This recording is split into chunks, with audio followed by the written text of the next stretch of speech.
Out, of course, but all eyes right now are on the weather and what's going to happen to us here, Audrey. Yeah, what's going on? We're checking out a lot of computer data for you guys, try to fine-tune the forecast. There's still some confliction on some of where the models think that the storm is going, but best we're looking at is that we see in the teens. We were in the 20s right here in New York City, and we're even below the freezing mark just to our south, like around Philadelphia with a high of only 31. What I'm showing you here is that very cold air is in place across the Northeast, and that's why everyone is going to see the potential for snow and not rain from the storm that's headed in our direction. We have some clouds starting to work their way northward, and overnight we'll have increasing clouds, but the storm is trying to make its way through Virginia right now. We aren't seeing anything in the way of precipitation across parts of New Jersey just yet. Let's close in on a few locations and check out some of the temperature readings. In fact, let's head out towards eastern Long Island. We are seeing readings there in the 20s. Right now it's pretty clear, but clouds will be on the increase as we go into the overnight hours. Further up to the north, we also have clear skies up in the Hudson Valley, too. Actually, we'll close it on this map here.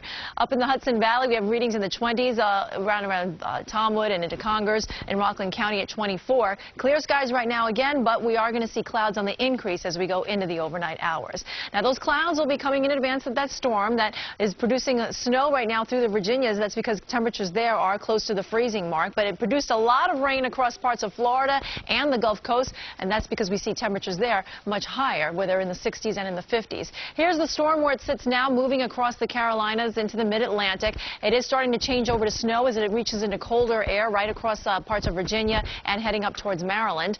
And as we go into our overnight hours, we're expecting clouds on the increase, but the snow should hold off until very early tomorrow morning.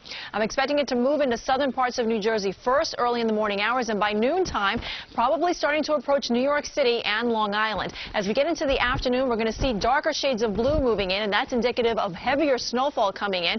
And it looks like the heaviest snowfall band will probably be moving into the area overnight tomorrow, probably after sunset, roughly around 7 or 8 o'clock, into the overnight and very early morning hours of Sunday, probably before sunrise is when I'm expecting the snow to really pile up. So when you wake up on Sunday morning, you're going to see quite a white blanket across parts of the area. Most specifically out across eastern Long Island. This is where some areas could reach a potential of 12 inches of snow.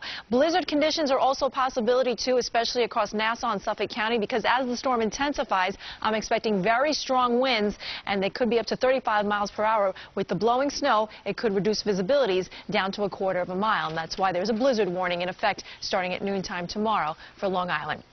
For tonight, increasing clouds. It'll be frigid in the suburbs. In fact, some spots may be down into the single digits.